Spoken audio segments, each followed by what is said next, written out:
everyone, and welcome to a Modern Sales Pros event. I'm really excited to get started today, but we'll let folks trickle in and start with a little fun little icebreaker.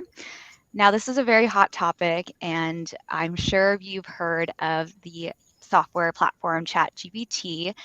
If you use it, if you don't use it, if you're a little bit scared about using it, but I love to ask the panelists on today's call, what was the last ChatGPT prompt you used? And we'll kick things off with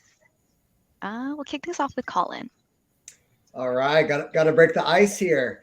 Hi everyone, Colin Spector, VP of Sales for Orem, and I've got a wedding anniversary coming up at the end of May, and I used bard.google.com's Chat GPT for ideas on a romantic Mexico City foodie weekend.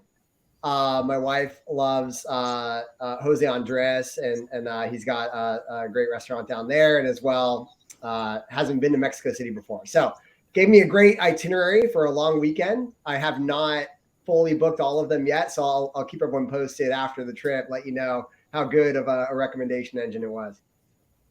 Amazing. Using ChatGPT to create your itinerary for vacation. I love it. Thanks for sharing. Mallory, what about you? Well, Colin, I'm going to be tagging along on that trip if you don't mind. But yeah, hi everyone. I'm Mallory. I'm the VP of Sales at WorkRamp. I also most recently used ChatGPT for trip planning. So I'm hoping to go to Banff in the late summer, early fall. And so was asking how to kind of maximize 4 to 5 days there. So still a work in progress, but excited to see what happens. Well, coming from someone who lives in Canada, Mallory, if ChatGPT, which they're AI, I'm sure they're going to give you a lot of ideas, but I've actually been to Banff and I have some recommendations I can share. But I'm sure ChatGPT has a ton of information. You're going to love it. It's probably one of the most beautiful places I've ever seen. Oh, Um, take you up on a- that. and AJ, what about you? What is your latest ChatGPT prompt you've used? I'm AJ, founder CEO of Quota Path. My latest was kind of boring, so I actually went back and looked at the second latest, which was a couple nights ago. I was going back and forth on the show Friends, and asked ChatGPT to write a script with as if Harrison Ford guest starred and described the plot, scenes, funny situations, and the climax of the episode. And it did it. It told about That's the incredible. entire Friends Wow. episode. So very random one, but more fun than the boring, like, write this email prompt. Yeah, I've seen on LinkedIn how creative you can get with all your ChatGPT prompts. You can say like, write this in Elvis or write this in like a different style format. And I'm just so boring with my prompts. I'm just so generic. That's something that you can like pick up in Google. But thank you, AJ. That's actually so creative and really inspiring me to get more creative with my prompts. And last but not least, Jeff, what is your current or last Chat GPT prompt if you used it? Sure.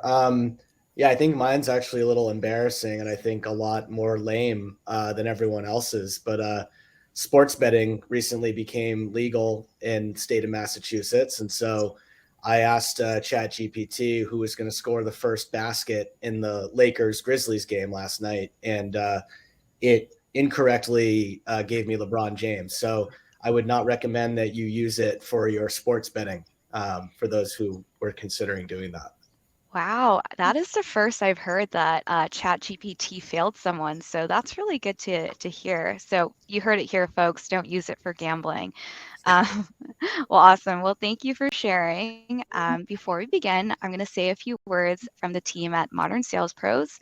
Hello, everyone. My name is Angelica. I'm one of the community event managers at MSP.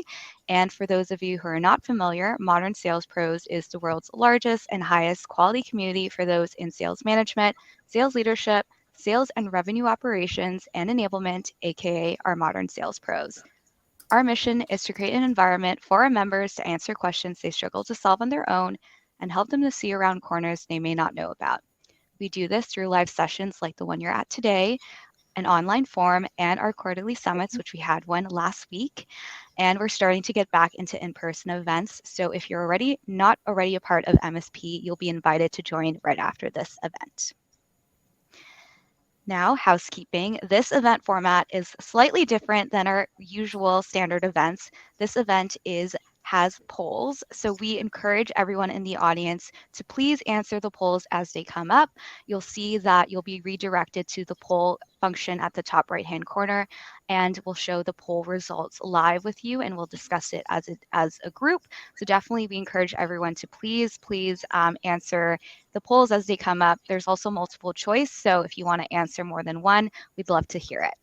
And second, if you have a question for our panelists, feel free to drop the question in the live Q&A corner or in the chat, and also let us know where you're calling in from. We always love to hear where our MSP community is calling in from. And last but not least, this event is being recorded, so if you have a friend or colleague that couldn't make it, don't worry, we'll send you the landing page, key takeaways, and all the questions before the end of the day on the MSP previous event website. And this event wouldn't be made possible without our sponsor, QuotaPath. QuotaPath helps sales team design fully customizable compensation plans, forecast commissions in real time, and surface insights in one easy-to-use dashboard. No more manual calculations or data entry. And enough about me. I'm super excited to introduce our amazing panelists today. I'm actually going to pass it off to AJ, who's going to be moderating today's session. So AJ, take it away. Angelica, thank you. Jeff, do you think it used like scientific, do you think ChatGPT was actually looking at the stats of each of the players in the game and was like, well, who's really likely, or is it just a total shot in the dark that LeBron was going to score first? I mean, I'm guessing it's a shot in the dark because LeBron is the most recognizable player on either team, So I feel like anybody would have given me that answer. Yeah, I love it. Well, welcome, Colin, Jeff, and Mallory. Thanks for joining. We are all here. We all gave quick intros. As Angelica mentioned, this is a little bit more of a unique. It's a risk. We're taking a risk with this one, and we have a little poll up in the top right hand corner. We're going to reference a handful of those throughout. Would love engagement. We're going to be talking about some of the things that are in the poll. The overall conversation topic of mind, of course, is on challenges, sales challenges, things that we're seeing. Now, I think to set the stage, Q1 and maybe Q4 and Q3 each brought its own unique flavor of something.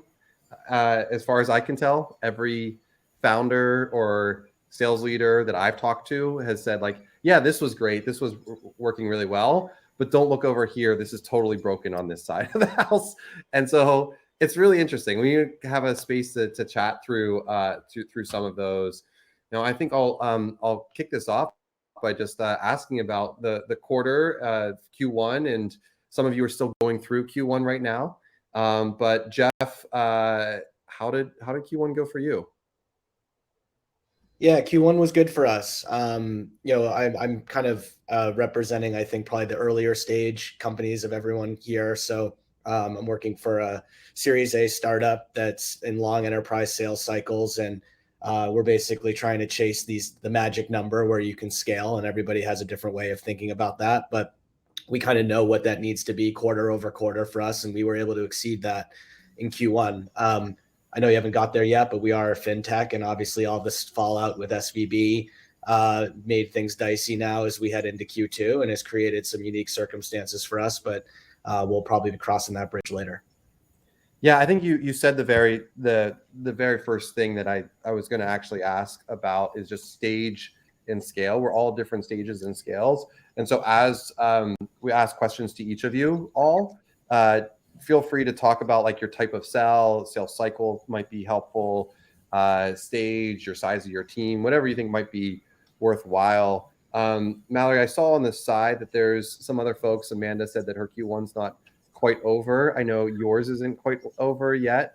First off, this is just a thing that gets talked about. It's the offset quarters. We always talk about this for January. Salesforce does it. Oh, you don't have to worry about December. I have always worked on normal fiscal quarters, and some of you have all worked on separate quarters. Has that caused any disruption this year? And do you have a preference on the quarter, Mallory? I am a big fan of the offset. So, February through the end of January is the fiscal year. As you said, AJ, it means you're not scrambling on New Year's Eve to get a hold of a big opportunity last minute, chasing them down at their New Year's Eve party. It also really allows for, I think, the February is a great time to start doing, to really get off to the races, because I found that when you're one off, you can spend January closing out, but it's usually December and January are your big months, because a lot of our customers, their end of fiscal year is December, so they're making the purchases then. So it doesn't backload as much in December. It bleeds into January, which allows January to be a time that you're also spent planning for the upcoming fiscal year, so that February you're really off to the races. So I'm a big fan, but Amanda, sending all the best wishes to you in the last week of your quarter. Yeah. We're in that as well. We are forecasted to over succeed our quota. So fingers crossed, but sending all the good vibes to everyone whose Q1 is not quite finished yet. I assume that you wouldn't be on this call if things weren't. Exactly. Would be my first point. And then Colin, for you, what are some takeaways that you had or insights from Q1 that you saw at Orem? Yeah, so similar to Mallory, we're still in the midst of it right now. So this is a big week for Orem.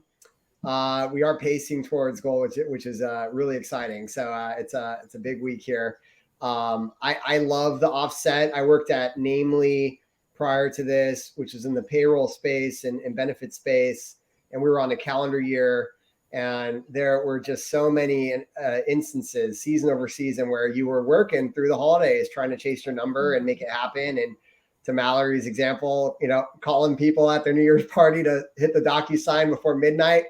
We would fly our lawyers from New York to San Francisco just to ensure that they got it done with 3 extra hours in the business day, all around the holidays. It put a lot of stress around the holidays. I personally prefer this offset by 1 month. I think it's fantastic.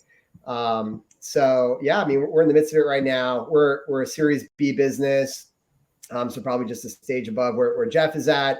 Maybe a in between stages with WorkRamp, which we're a customer of. Love WorkRamp, Mallory, and so yeah. Insights. Q1 for us tends to be the slower season. We have seasonality more weighted towards the second half of the year typically, but looking at year over year production, we didn't really see a big drop off in terms of total units sold and win rates, but we did see sales cycles extend out longer than they ever have before. That was the really new variable that we had not necessarily forecast. So we're seeing more deals push towards this last week in the quarter, whereas before we would have had earlier wins in the quarter. Yeah. So Colin, you bring up a really interesting point. Thanks for sharing those insights. And I'll just validate that similarly to some of you all, Q1, year over year, actually felt pretty good. We have seasonality as well in our business. And Q1 is usually the bellwether for us. Our customers are typically a little bit more down market, SMB to mid market, top end around 250 sales reps. So our sales cycles are going to be a little bit more, are going to be shorter, and some of the enterprise level sales cycles that folks are seeing are where they're getting stuck in procurement. Now, of course, we have added layers of security and things like that, but it didn't really affect us as much as I thought it was going to. Of course, our customers, there was some layoffs and challenges on the go-to-market teams. Those were accounted for, and what we're looking at in terms of the retention numbers. So it was kind of balancing plates a little bit, it felt like. So I assume for most of you, and I'll probably start this question with Jeff, but that you all are not adjusting quotas or comp headed into Q2. But Jeff, for an earlier stage team, you are probably looking at this regardless of what was going on in macro, if there was slowdown or not, and you probably are thinking about how you're going to adjust it. Would love to hear how you thought about that coming into the year. I know you and I talked as well at the beginning of the year on planning, and what's changing for the next quarter for you all. Yeah, no, I appreciate it. And AJ, you're always who I go to when I need advice. So I appreciate that. Yeah, being in an earlier stage company, like last year was really a learning year for us, right? It was about gathering as much information as we possibly could to better understand, what are the areas of low hanging fruit? How can we do a better job with like lead qualification? Who is really our ideal customer profile? And we collected enough information to know that the goal that we set for this year is reasonable, but also puts us in a position to get into our next growth phase, which would be Series B. Now, I did allude to the fact that like we did have some unexpected circumstances in the market. Silicon Valley Bank, obviously, everyone's heard the news about that. That's not made it easy for me to sell to banks. These are 9 to 12 month sales cycles. I had some things fall out in Q2. CRE, commercial real estate, is taking a real bath right now. It's not a great place to be. So we've had to make some adjustments to our strategy, even if we're not adjusting the quota. When I'm thinking about the reality that I have these 9 to 12 month sales cycles, and now I have a deficit in Q2, like which is right now, what do? We look at, well, are there down market opportunities and what we call NDFIs, like non-bank lenders, which we have evidence that they will close in 30 to 90 days, right? So can we work backwards to develop a strategy in terms of our lead gen right now to close the gap for this quarter, given that some of the dynamics in our market have shifted, right? So I think that's what we're trying to do. We're trying to be kind of scrappy and just like make sure that we keep on pace, knowing what we know, not only about what we learned about our business for the last 12 months, but also what's happening in the broader marketplace. Yeah, Jeff, I like that you brought up like I'll put this broadly as ICP, of ideal customer profile, and like still understanding different industries and what's affected and what's not. I just as a FYI opened the second poll. Are you considering adjusting quotas for the second half of the year on the right hand side? Mallory, I'm interested in understanding from like a team, and you have a fairly scaled team, right? Your team size is how many individuals? We have 11 account executives. How many do you have? 11? 11. Yeah. Is that all on one team, or are they set Split up up into 3 teams? So we have 3 different segments: mid-market, enterprise, and strategic. Are you adjusting anything with any of those teams as it relates to their quotas or their compensation? We are not. And I think it's really interesting looking at the poll that I think the number one answer is TBD at the moment. And I can relate to that. We have chosen not to. And the reason behind that is we're kind of in this TBD camp of let the chips fall. And we want to avoid being super reactive to one quarter. So our strategic segment, for example, they work with our largest customers and prospects. And that's a segment where you expect to see that hockey stick growth throughout the year. So they've gotten off to a slower start in Q1, but we don't want to be reactive and change quotas based on that, because we know, to Jeff's point, it's a long sales cycle. So we want to see that come to fruition. And that's something we had planned and modeled for. The way that I think about it of should we adjust quotas or not is looking at what percentage of reps are hitting quota. So if you have 70% or more of your team exceeding quota, that's a really good spot to be in. And so with us, we looked at that data, we looked at future pipeline and said, we feel okay with where we're at. So not making any decisions now. I think this should always be a conversation that you're looking at that data, but I always advise against making rash decisions because there's always implications with changing quotas. You don't want to set an expectation that when business isn't great, we lower your quota. That can be a slippery slope there in terms of team morale and the expectation that sets moving forward. I love that bar that you're setting, 70%. So, and I just want to clarify, I think this is right. 70% of individuals hitting quota, not Correct. 70% of quota attainment. Yeah. And there's a big distinction there. I've always looked at it in terms of the individual sellers versus the overall, because we all know there's a handful of folks that are probably sprinting out. Colin, I've heard at Orem, there are some sellers that have made pretty large commission checks in the past, which is awesome. But I'm interested in this year. Are you following a similar trend to Mallory and just like, hey, we set the course, we're headed that way. That's where we're going. Yeah, I think, you go before the year starts, you invest so much time with your leadership team and your board doing planning and forecasting cash, but you also need to have really adaptability with the times as well, and kind of balancing what is actually happening on the field with the market and and with the forecast and numbers that you've already, agreed to and committed. So I think, for us, like we did a segmentation change in the business last year. And we basically split the market into two. We had three, and we just said, hey, we're going to split this into two. We're going to call it growth and strategic. And our growth market ACV and volume of deals and quota attainment pointed to the fact that we should have a lower quota to OTE ratio. Just with the pure sales capacity, like how many deals a rep can close, the average deal size, just from that simple point alone. Our growth market has a much smaller ACV than our larger market, which we call strategic. And so, basing the entire sales team on one quota to OTE ratio didn't make sense, right? So it makes more sense to split it. To Mallory's point and credit, we said, look, we're not going to make a decision off one quarter's worth of data, but looking at this quarter and looking at our growth team and looking at the attainment and the percentage of reps attaining in the growth segment specifically, like I think the numbers are pointing us to make an adjustment in Q2, right? In full transparency.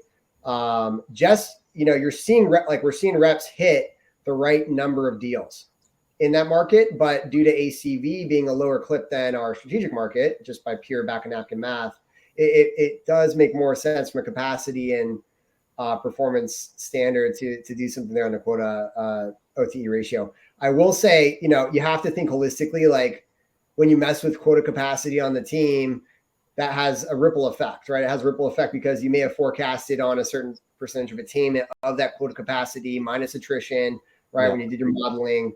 And so you've got to think about your model, and you got to think about the bottoms up reality of the field. And that's kind of the art and the blend, and why having a good strategic RevOps partner, I think, is important here. So you have a really thoughtful, conversation around this, and everyone needs to be aligned in the change if you're going to make it. So that's my summary on it. So I love the modeling piece of it. And of course, I'll assume that most of the audience knows quota to OTE, but if not, your quota on target earnings and that ratio, when generally that's somewhere in like the, say, 3 to, on the high end, 6x, meaning that if you have a on target earnings of 200,000 and $1 million quota, it's a 5 to 1. We actually built a whole tool around this. It's just easy to access and free at comp.quotapath.com. It's just the quota to OT ratio. And so there is a big piece of this. Now, Jeff, you and I actually went through a modeling exercise that was a little bit different around CAC. And I think it would be helpful for, like, if you're open to sharing, like, how we talked about that and just how your conversations that you had with ops leaders that were revolving around a different metric than just quota to OTE. Yeah, for sure. So, we've had to make some adjustments to our comp plan, but merely because of our stage and the fact that we're expanding into like having different roles in the company, right? So, typically a company starts out, it has founder-led sales. Then maybe someone like me comes in and, kind of tries to, blaze the path, if you will, and try to figure out how to sell. And then once you figure out a few things, you can start bringing in some customer success folks. Maybe you have inside sales, like SDRs, sales engineers, you have like revenue operations, and all of these people are traditionally comped in different ways. And the important thing, AJ, and this is what you and I kind of talked about, is that every organization has like kind of every revenue organization at least has like a North Star metric that they're really chasing, right? It's really important that everyone understands why that's important for the business and that you have alignment around whatever that thing is, because otherwise you're going to be in real tough shape as far as morale goes. But we have a North Star metric. Some people do LTV over CAC, which is like a lifetime value over CAC calculation, typically 3 to 1 or better. It indicates that you can scale. But for us, we're looking at more of like what's called like the magic number. And the reason for that is largely just because we don't really know much about our churn right now, and we don't want to make any assumptions about our churn. And that's pretty key for a lifetime value calculation. And so, yeah, AJ, what you and I kind of talked about was this idea of like, well, hey, what is the entire pie that's available to the revenue organization based off of the target that you're looking to hit and where you can still attain this quote unquote magic number being like, how much am I spending on my sales and marketing organization versus what am I getting out of it? What revenue am I getting in return?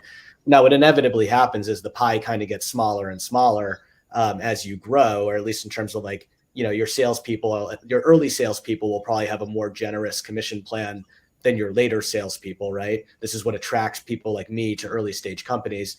But this is the idea, is that over time, you need to iterate on this, because as you add more personas to the organization, you need to continually run that analysis. So for us, that's on an annual basis where we're looking at that. And we're also planning ahead, because we're, even if we're not going to have 8 AEs this year, we need to plan as if it's possible, because if it happens, we need to have the plan needs to accommodate for that to happen.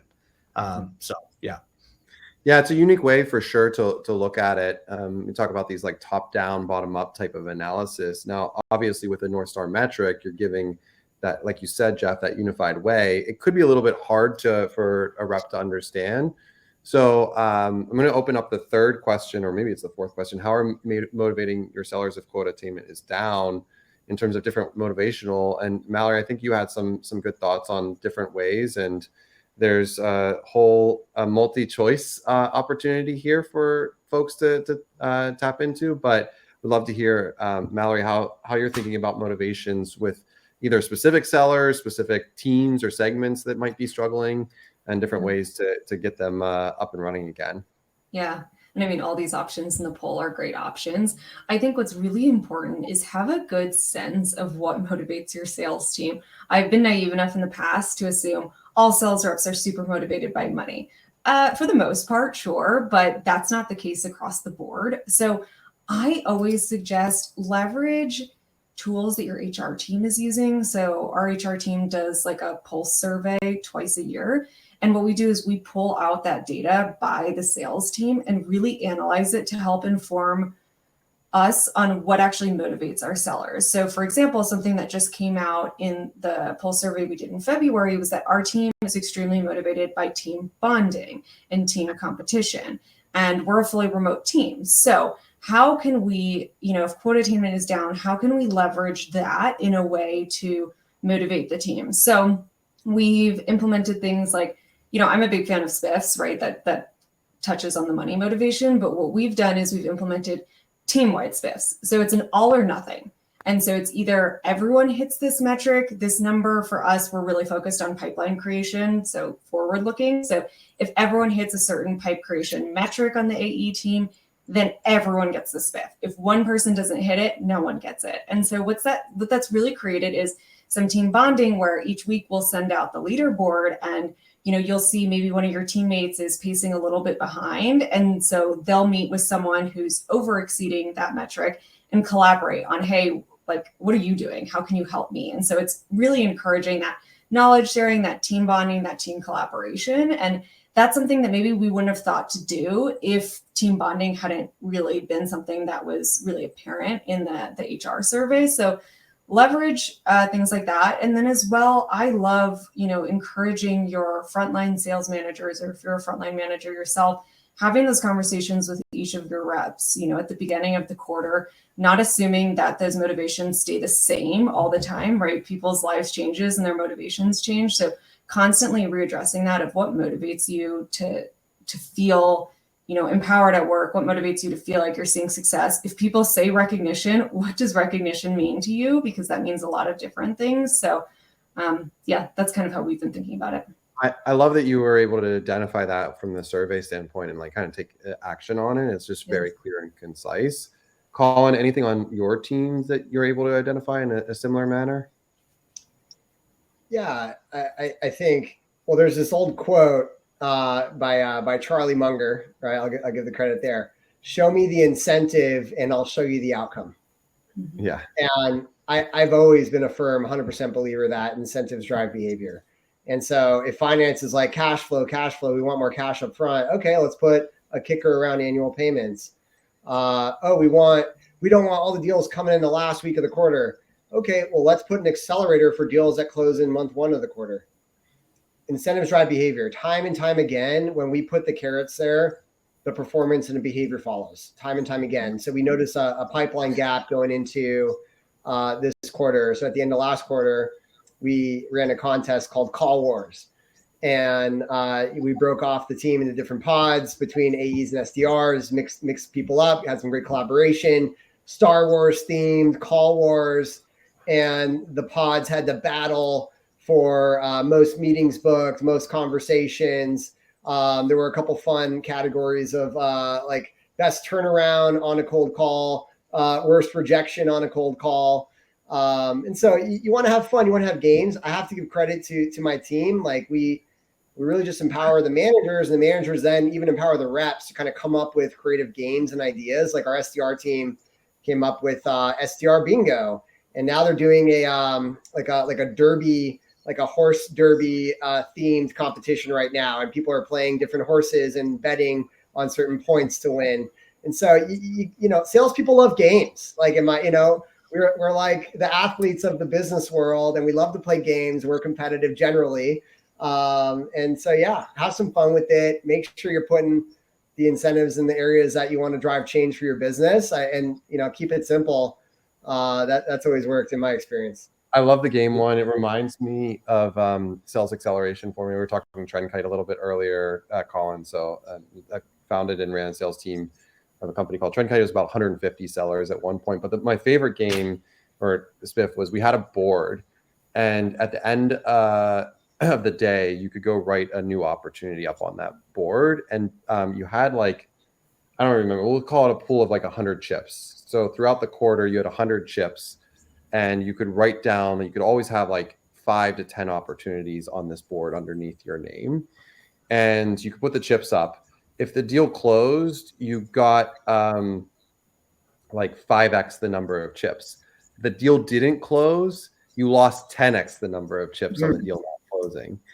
And so it became this really interesting gamification opportunity for us, that we had this like giant board that we were there. And I mean, I think that the thing that I'm hearing and resonating well with both Colin and Mallory's answer is like in a like remote world or hybrid, creating that bond to still have that camaraderie around like the gamification is pretty important. It's really important to share your results, to share out that team leaderboard or whatever the case is, and just have these like general check-ins.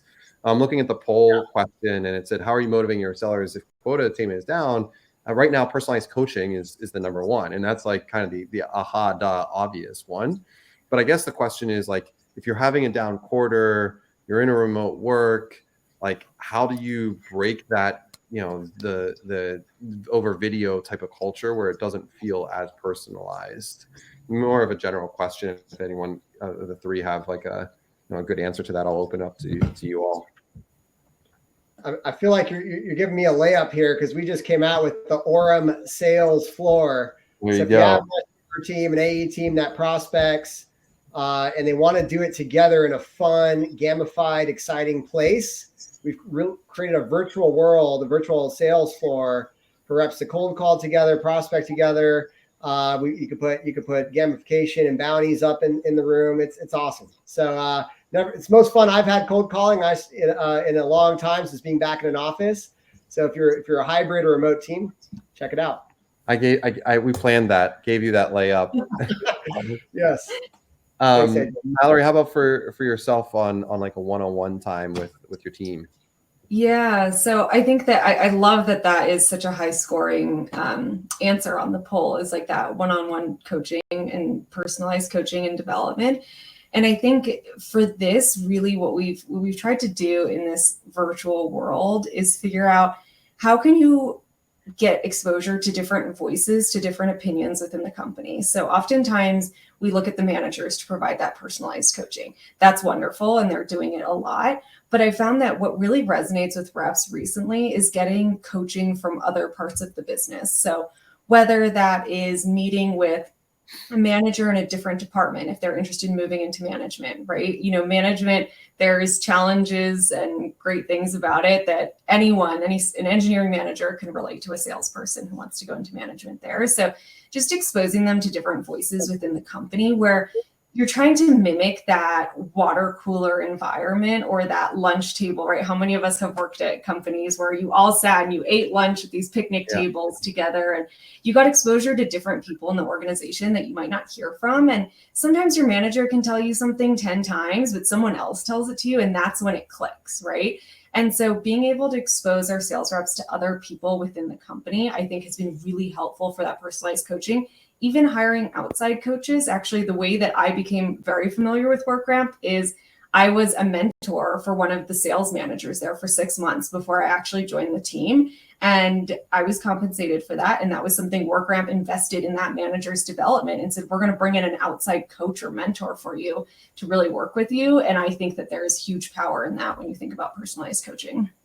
That was WorkRamp's goal the whole time. They're like, we really want Mallory to come run the sales team, but she needs to be a mentor for someone on our team. So it was a great strategy. It made me super bought into the vision and the company. So good on them. Yeah, that's great. That's a really great idea, honestly. Yeah. Jeff, your team's growing a little bit, and so maybe there's some newer folks on the team, and you're still getting to know them a little bit. How about for yourself? How are you creating that culture and that engagement with your team?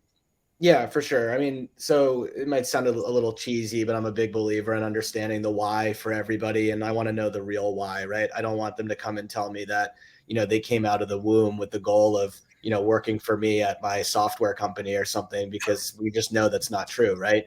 Like there's something in this that they want for themselves. It's probably money, but the money is going to give them an opportunity to do something. And I want to know what that thing is so that we can, I think we'll appreciate each other more if we're honest about what that thing is, and then we can figure out how we go and get it together.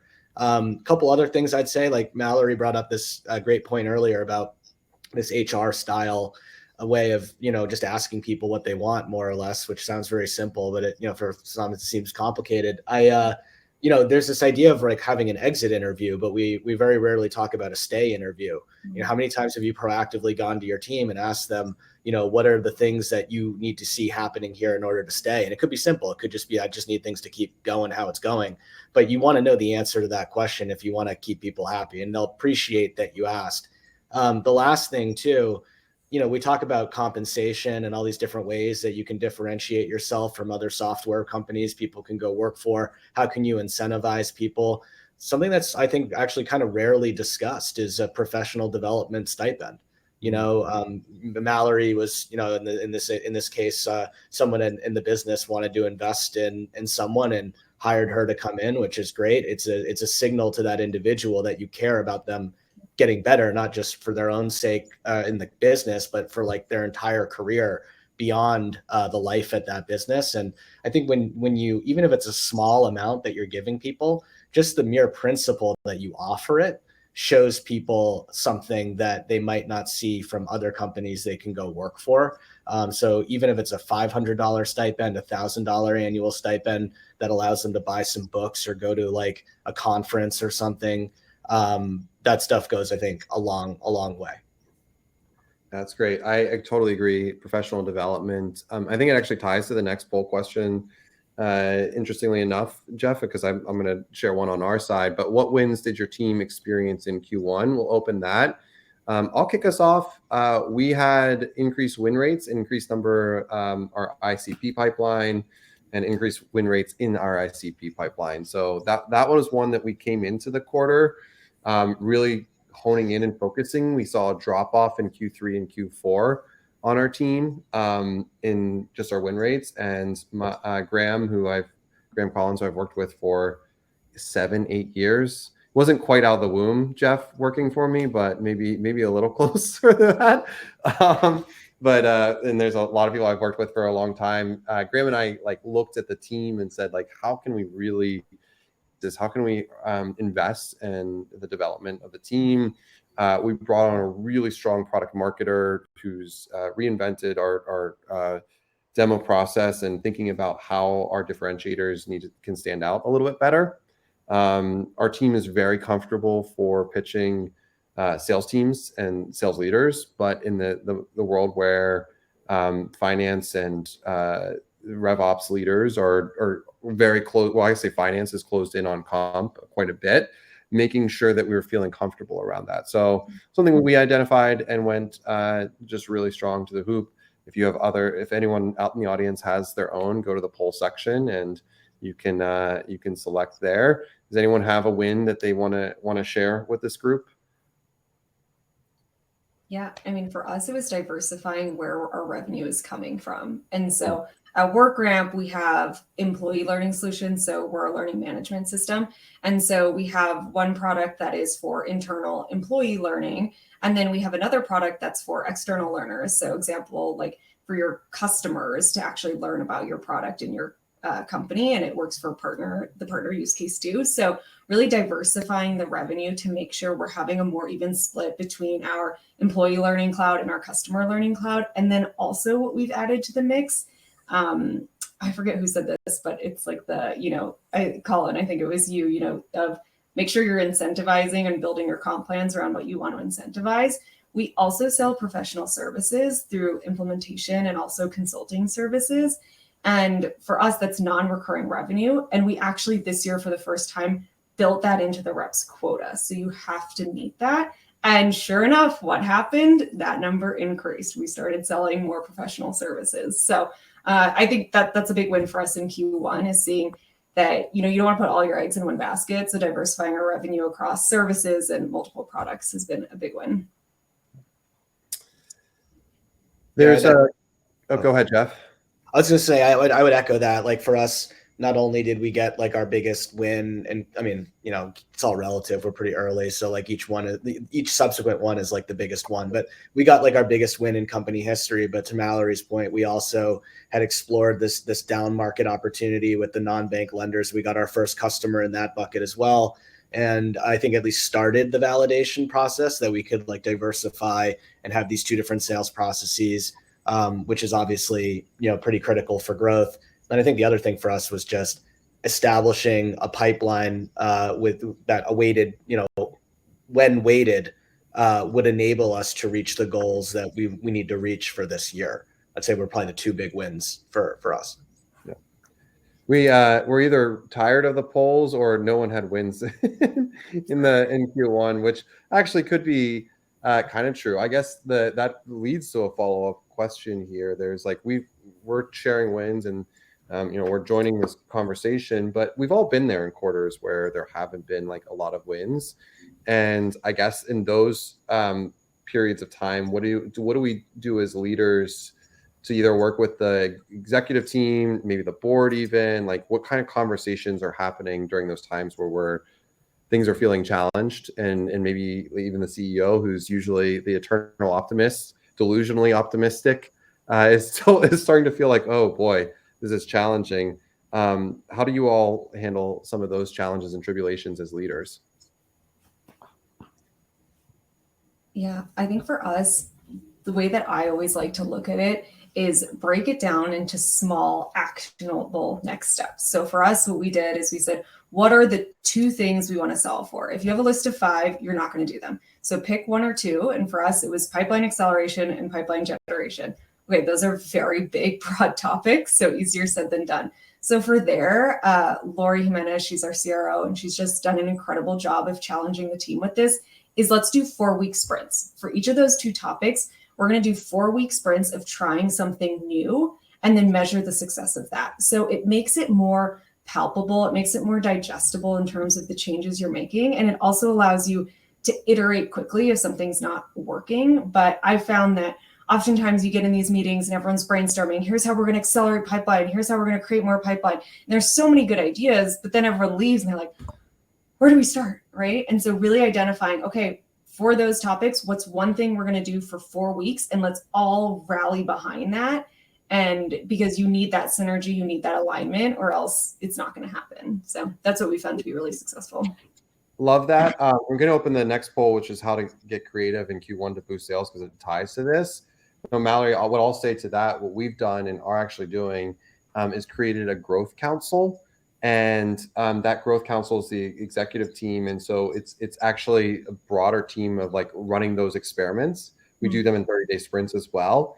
And each department head is responsible for, well, we basically collaborated on what could we do, And then we like prioritized, voted that down. We have these 5 experiments that we're running that each person has an owner of. And then we get together as a growth council, and someone from the teams, not necessarily on that council, would come and like present, here's what our hypothesis and thesis around it. Here's what success would look like. Now, here's where our learnings or our failures were. And I think that's a really important one. It ties to the personal development piece of it, of like really pushing our teams to learn and be curious and grow outside. But it's also ties together that, and I feel like it's a little bit of creativity because it allows some individual contributors to come in and like own a pretty interesting strategic opportunity for them. That's awesome. Yeah.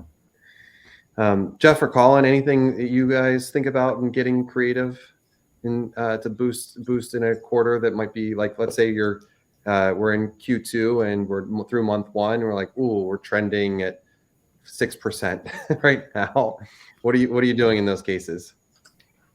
Well, hopefully you have leading indicators to get in front of those cases, and you're looking at the whole kind of value chain of pipeline and how the deals are flowing through, and you've got your early warning signals, and you're not in a place where you're at 6% of the number in month 2. But if you are, then I think you need to get into war mode very quickly, and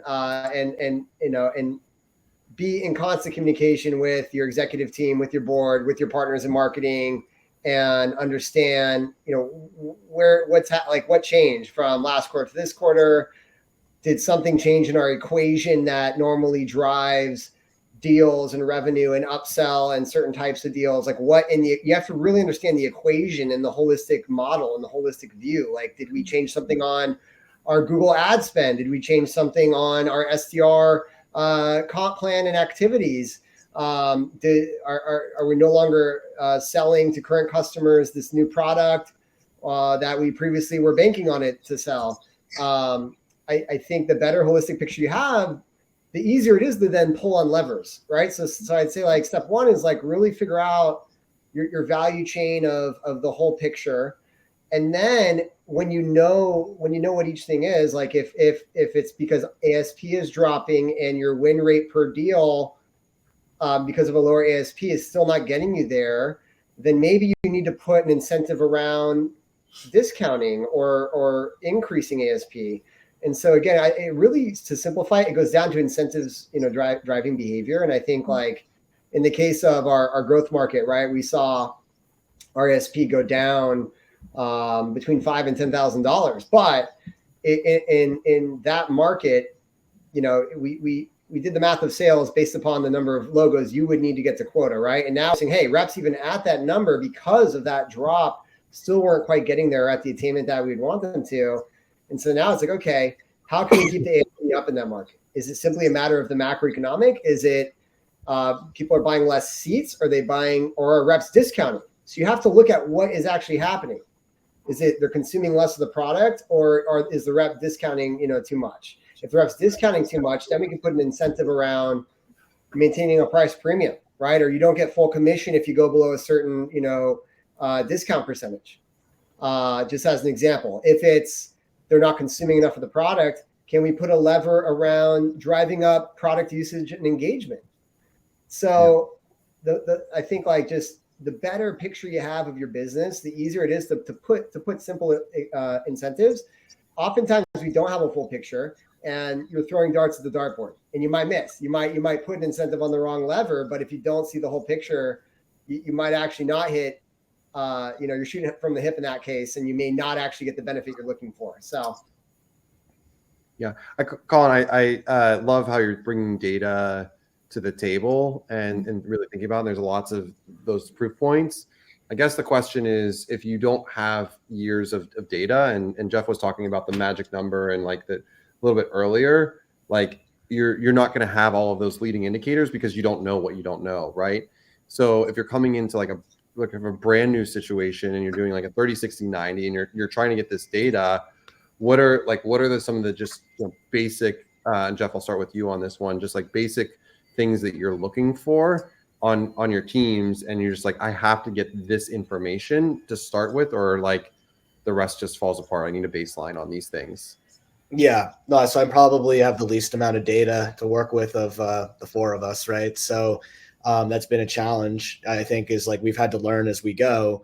But yeah, I mean, I've been living through this pain, like the one you described around, having to make adjustments and figuring out how we get creative, especially right now in Q2, given to what I alluded to before. And basically what we do is we sit down and we try to understand, like we're collecting data on pretty much everything. We're like a big medic shop. I mean, we're in long enterprise sales cycles. So there's information that we just fundamentally need in order to advance opportunities. And I'll be honest, like I think maybe in the early going, we weren't as stringent about that as we should have been, because we were probably a little too eager to just get into conversations. And what we learned is that actually we might be better off having less conversations, which is ironic, but we're much better off doing 2 demos a week really, really well, where we're like doing a prep meeting with the champion beforehand, where we've maybe even done discovery on their tech stack and all of their workflow before even doing the demo. And quite frankly, if we can't get them to do 90 minutes for the demo, maybe it means we missed a step along the way. Like maybe they don't have enough conviction if they won't give us that extra 30 minutes to do the demo. So this is gonna be a hard thing for salespeople to build this muscle. It's I'll be honest, hard for me because I want to close every single deal that's in front of me. But we've been like kind of just noticing these little things empirically. I'll be honest, it's not completely data driven, but we are starting to see where the fallout is happening through some funnel analysis, right? And then we can go back and diagnose that by just really like being a little more stubborn, I think, about the standard that we want to hold in each account. Yeah, it's real quick as a note, because you brought it up and a good point of just funnel analysis. There was a question that was on the right hand side that was about discovery meetings and just seeing if those meetings are trending downward. I mean, that's a tough, obviously there's industry and where you are as a company. But are you all seeing anything in just those initial meetings trending in a certain direction at all? Like win rate from demo? Well, the question is just discovery meetings. So I'll take that as like a general, like, hey, there's lots of different channels. So Michael, if you want to go ahead and clarify that question here. But we saw our last Q2 of last year, we definitely saw just a drop off on I'll call it inbounds, on marketing inbounds, and we did a couple. Speaking of analysis, just like actually ended up shooting ourselves in the foot. We had a banner that popped up over our CTA on booking a demo. So don't do that. That was a mistake. But we corrected that. So our quarter over quarter, meaning Q2 of 2022 and Q2 of 2023, our Q2 right now is looking better than last year, but it's hard to really tell in any meaningful way because of just the miss last year. So Colin, if you want to take that question any way you want to read it, then just wondering if you're seeing any trends in general on pipeline. Yeah, I mean, you can look at win rate a couple different ways, right? Because you can either look at it, like if we're just talking about volume of demos, for us, it's actually gone up like quite a bit, because we started out as a 100% outbound shop and only added marketing really in the second half of last year. And so we're only now starting to see the benefits of marketing volume and air cover. The marketing we had prior was really the AEs kind of full cycle doing LinkedIn, and SDRs doing kind of LinkedIn and webinars, such as this one, AJ.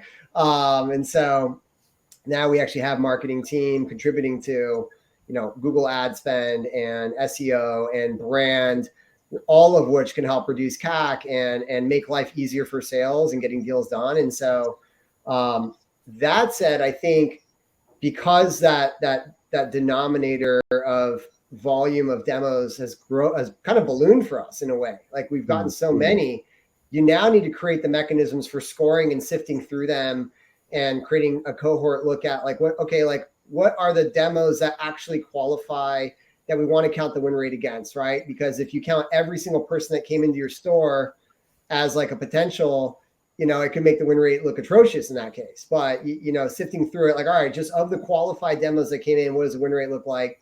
For us, it's remained steady, fortunately, which is great. But, for us, the learning lesson as like a hyper growth is Like you got to have the mechanisms. We went from outbound to inbound like overnight, and you have to have the mechanisms in place to like score things and sift through things quickly. So you're also not burning the opportunity costs with the wrong type of demos and setting your salespeople up for a big opportunity cost, because time spent with one deal that they shouldn't be in is time they should have been with someone else, even prospecting someone else. So that was a big lesson for us probably in the last year. It's just, it all came in at once, like thousands of leads, but not all leads are equal. And so getting the system in place to go through those is key for us. Yeah. Mallory, you WorkRamp has a fairly strong brand. And so I'm sure you leverage that and you use the team and marketing team over there in a pretty meaningful way. Is that fair to say? Definitely. And I think that, like, look, we've all seen, so I think Michael said, in the chat, like, have you all seen discovery meetings trending down? I think we've all seen pipeline. To me, that's a pipeline generation challenge, right? And so I think we've all seen pipeline generation probably decrease a bit for a number of factors, the macroeconomic environment being one of them. So yes, like we have a very strong inbound funnel, but we've seen inbound decrease a bit in the past few quarters. And so to Jeff and Colin's point, I think it's a big challenge to think as an organization, do we actually want more pipeline, or do we want to accelerate our pipeline at a higher rate and at a faster rate? So if you're looking at this saying discovery meetings are down, we need more discovery meetings, I would challenge you to think, do you? Because if you're going to potentially put marketing resources into getting more discovery meetings just to get more meetings, but they're not within your ICP, they're not meetings that are converting well, you're actually wasting your reps' time, and that is expensive. So, to Colin's point, like make sure that maybe if the lever you can pull if pipeline generation is down is pipeline acceleration. What are ways that you can coach and train your team to close deals faster, to increase their win rate? Look at the biggest drop off there. So yes, we've been super lucky to have a really good inbound funnel, but also remembering that's not where it stops. Your team needs to be closing these deals. So how can you make sure your team's doing that? Yeah, that's a really great, just a general overview and analysis on thinking about it. Well, we're coming up on time. Our unique conversation around polls, I think it served us well in the backdrop. Really want to appreciate and thank you all that are participating. I think the last around the horn of what are you all looking forward to the most in the second half of the year? And it can be on anything. That's a very open-ended question. So anyone have an answer that comes to mind right off the top? Well, for me, for me, it's really just being able to get into this next growth phase and kind of have the type of seat capacity that Colin and Valerie have and start building out more of a team. I just hired my first junior account executive, which was a big milestone for us. But I want to be able to get us into a position where we're like thinking about hiring a team of AEs. For me, that would be a huge win. It would be just getting into that next, we went from founder-led sales, and then we went to like this little era we're in right now. I'm just looking forward to seeing if we can reach that next era of our growth. Yeah, I'll kind of echo that. We have a few big launches on the product side that are coming up that are just fundamentally going to be pretty game changing. Along with that, our CMO Sarah started the beginning of the year, and she not only runs the marketing team now, she runs the CS. So we look at like the full customer journey and just really delivering as much value as we possibly can in the second half of the year, and just continuing to learn from our users. Last year, we built a lot of feature parity items, and we've kind of changed how we're thinking about the ROI of QuotaPath and like where folks deliver value. And that will have a lot of downstream effects for us, certainly on our sales team, but in the entire organization. And I'm really excited I wish would snap of fingers and some things would be out, but that's not how it works. As much as most CEOs would like that to work that way, engineers don't work that way. I think sales leaders are probably in the same bucket. Mallory, how about for you? Yeah, I'll close this out with the way we started it, which is talking about AI. That's what I'm most excited for in this year. Two things. We're building AI into our product in a really exciting way. So looking to see what we do from a product perspective there. And then seeing how our sales teams collectively, all of us, how our teams start to leverage AI more and more in their day-to-day. I'm really excited for that. Cool. I think we're ending. I think that was the wrap up. And so if you're all still here, which you may not be, but thanks for joining us today. Yeah, thank you so much, AJ, Jeff, Colin, and Mallory for your and insights today. And thank you everyone for attending and putting all your answers in the poll. That was really cool to see. It was a great new format that we were trying out. So thank you for the engagement and interaction. And just a reminder that the recording, key takeaways, as well as the results will be shared on the MSP website before the end of the day. So stay tuned for that. And we will see you at the next event. Bye, everyone. Thanks, all. Thanks so much. Thanks for having us. Thanks, guys. Bye.